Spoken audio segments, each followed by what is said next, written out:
Hello दोस्तों, I hope आप सब मस्त हो गए, स्वस्थ हो गए। देखो, कल हमने पढ़ा था प्रकाश विद्युत प्रवाह।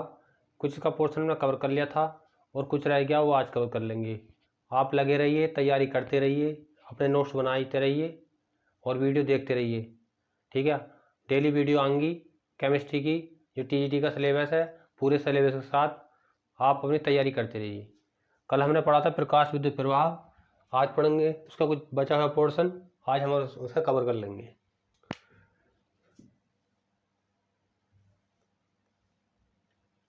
कल थे हम जब प्रकाश की तीव्रता बढ़ाते हैं, तीव्रता इंक्रीज होती है तो क्या होता है, इलेक्ट्रॉन की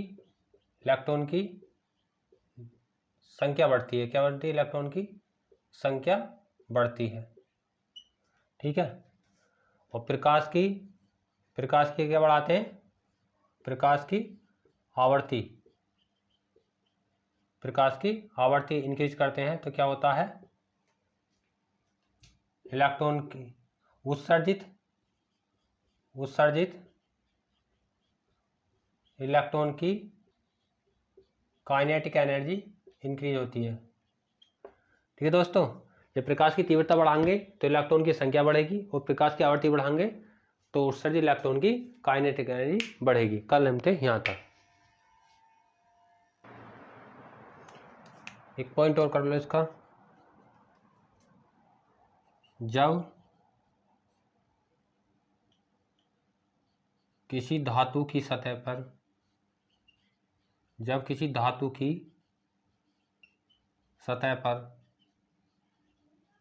प्रकाश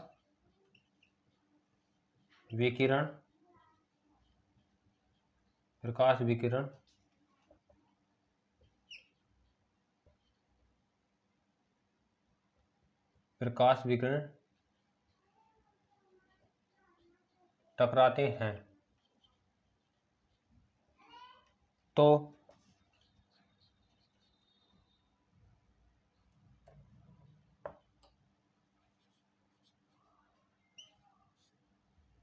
तो उसी समय इलेक्ट्रॉन का उत्सर्जन होता है। क्या होता है भाई? उत्सर्जन होता है।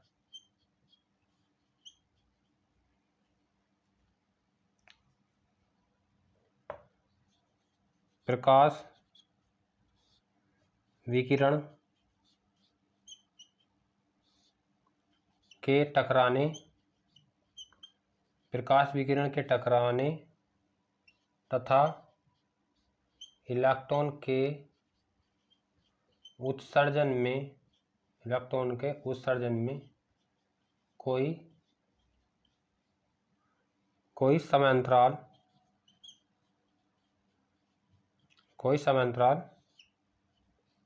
नहीं होता है। जैसे ही कोई लाइट विकिरण जैसे ही किसी मेटल की प्लेट पड़ेगा, जैसे ही वो पड़ा उससे इलेक्ट्रॉन का उत्सर्जन होगा, ठीक है। उनके बीच में कोई समय अंतराल नहीं होगा, ठीक है। समय के बीच में कोई अंतर नहीं होगा। जैसे ही लाइट मेटल की प्लेट पड़ेगी और वहाँ से इलेक्ट्रॉनों का उत्सर्जन होगा, ठीक है दोस्तों, नोट कर लीजिए। चलते हैं फिर आगे।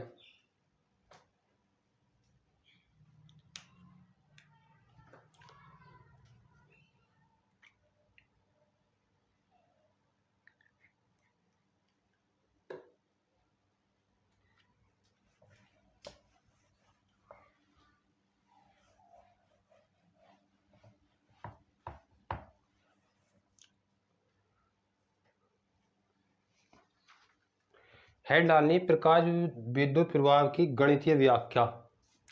हेड डालो प्रकाश विद्युत प्रवाह की गणितीय व्याख्या, ठीक है भैया। प्रकाश विद्युत प्रवाह की गणितीय व्याख्या। देखो इसमें क्या लिखना, आइंस्टीन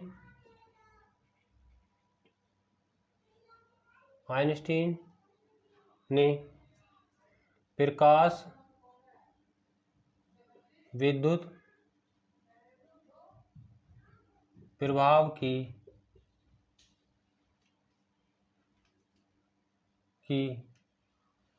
व्याख्या प्लांक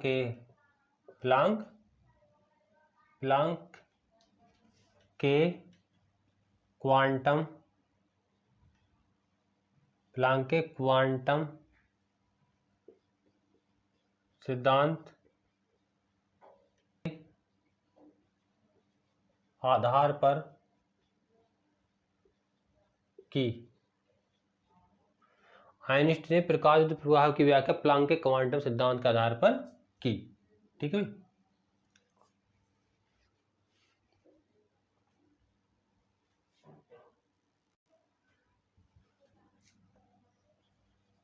आइंस्टीन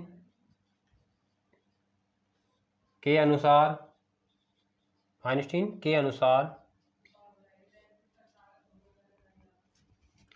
जब फोटोन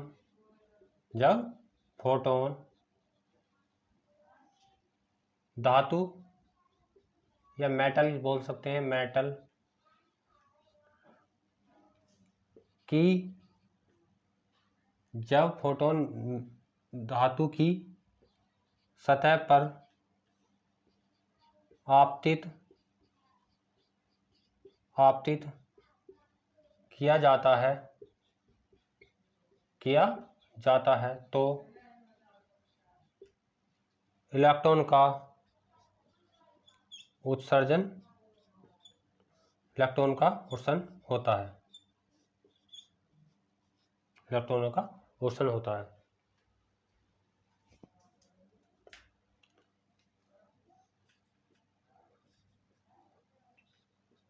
देखो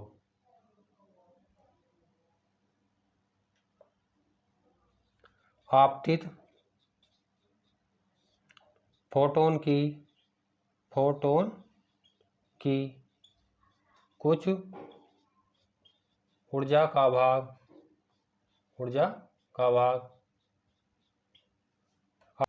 इलेक्ट्रॉन को निकालने में, काय से, मेटल से निकालने में, भाई आपतित फोटॉन की कुछ ऊर्जा का भाग इलेक्ट्रॉन को निकालने में तथा या लिख सकते हो इलेक्ट्रॉन को निकालने में या कार्यफलन में तथा शेष भाग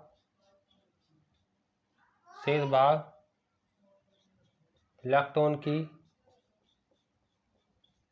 गतिज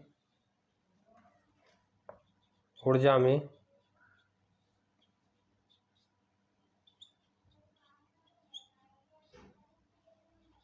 बदल जाता है।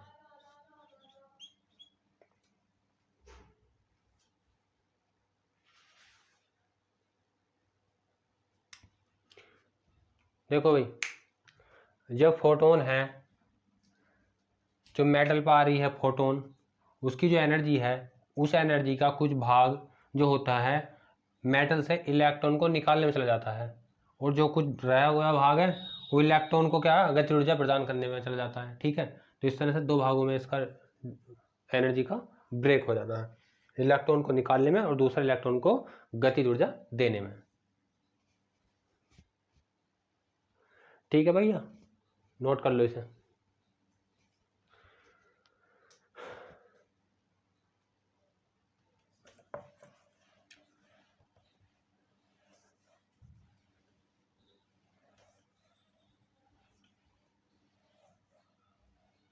अब देखो, आपतित फोटोन की ऊर्जा बराबर होगी कार्यफलन के रूप में, कार्यफलन फलन में प्लस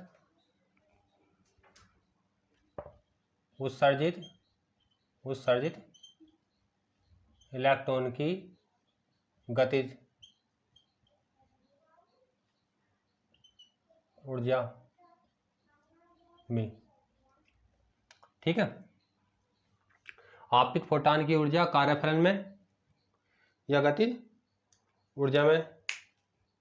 इसे कार्यफलन को देहली ऊर्जा भी बोल सकते हैं। क्या बोलते हैं? देहली ऊर्जा भी बोल सकते हैं। ठीक है भैया, कार्यफलन को देहली ऊर्जा भी बोलते हैं। ठीक है, आपतित फोटॉन की एनर्जी कितनी होती है? H new. क्या होती है? H new. और ये क्या होगी? H new note. एनर्जी है ना, ये भी देहली ऊर्जा भी तो एक एनर्जी है जो पीछे दिखाई थी। प्लस ये होती है काइनेटिक एनर्जी,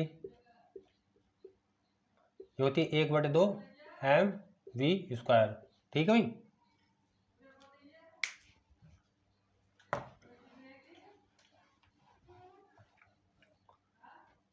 अब कुछ ना करना, तो काइनेटिक एनर्जी बराबर हो जाएगा तुम्हारा H new minus H new note.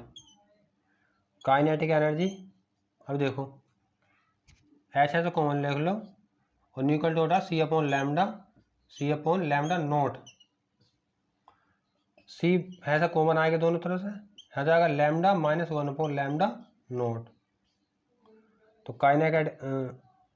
Kinetic energy बराबर होगी हमारा ये H C 1 upon lambda minus 1 upon lambda naught. ये भैया लैम्डा नोट है।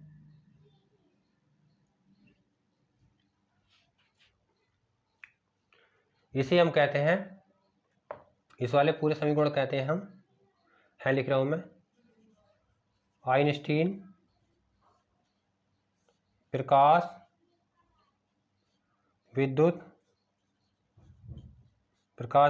प्रभाव। आइंस्टीन का लिख लो, आइंस्टीन का प्रकाश विद्युत प्रभाव समीकरण।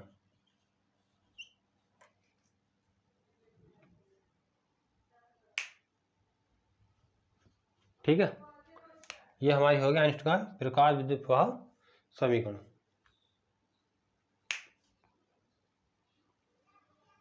है ऐसा, आगे ये भी कर सकते हो कभी, एच न्यू तो ऐसा न्यू माइनस न्यू नोट, आगे ऐसे कर सकते हो।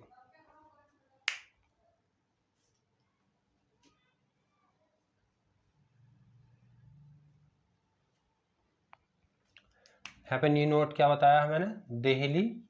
देहली पीछे बताया था मैंने, देहली आवर्ती बताई थी। थ्रेशोल्ड फ्रीक्वेंसी से बोलते हैं। और लैम्डा नोट होगा तुम्हारा देहली तरंग दैर्ध्य।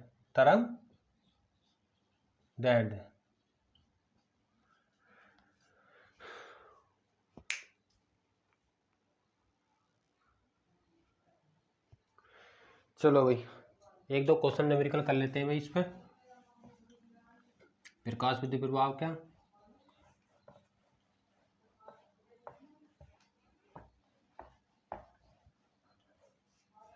देखो एक क्वेश्चन लिखो इसमें, दो विकिरणों की, क्वेश्चन नंबर इसका 1, दो विकिरणों की तरंग दैर्ध्य क्रमशः, दो विकिरणों की तरंग दैर्ध्य क्रमशः 4000 एंगस्ट्रॉम तथा 2000 एंगस्ट्रॉम है। 4000 एंगस्ट्रॉम व 2000 एंगस्ट्रॉम है। करना, दोनों विकिरणों की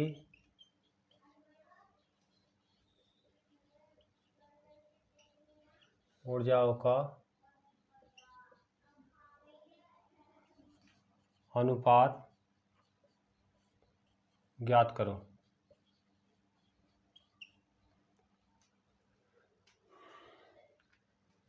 दोनों विकिरणों की ऊर्जाओं का अनुपात ज्ञात करो।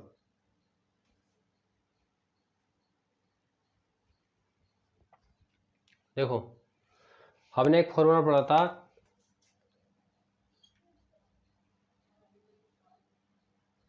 इक्वल टू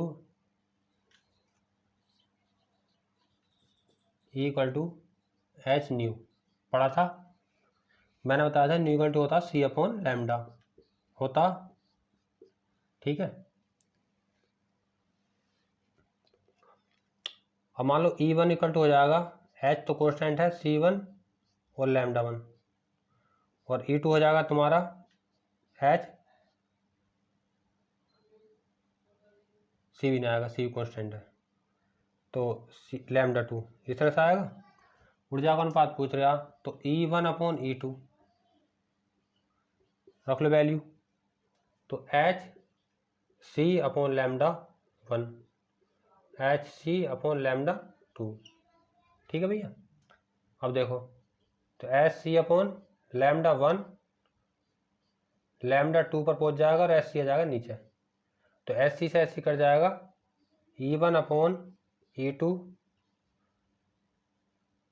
तो हमारा E1 अपॉन E2 आएगा लैम्डा 2 अपॉन लैम्डा 1। ये मैंने पहले भी लिख दिया था और अब मैंने बता भी दिया किस तरह से आया होगा, ठीक है। तो इसे याद कर लेना फॉर्मूले को, और हम डायरेक्ट यूज करते हैं इस फॉर्मूले का।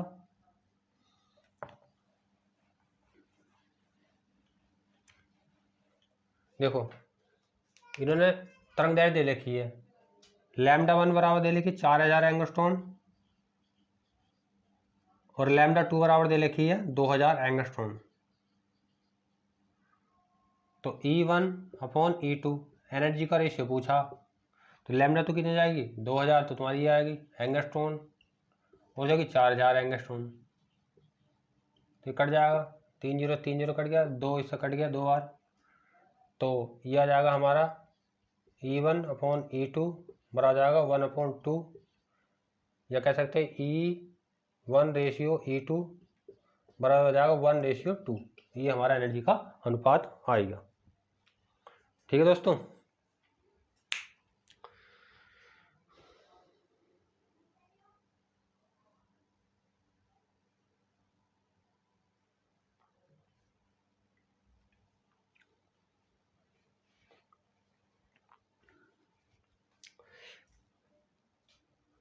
ठीक है दोस्तों, कल जो न्यूमेरिकल है इसके 2-4 को न्यूमेरिकल करके अब इसका पूरा फिनिश हो जाएगा प्रकाश विद्युत प्रवाह, फिर पढ़ेंगे हम मॉडल, ठीक है। तो आप वीडियो देखते रहिए और पढ़ते रहिए आप, ठीक है, पूरी लगन के साथ, ठीक है दोस्तों। बाय, मिलते हैं कल नए लेक्चर में।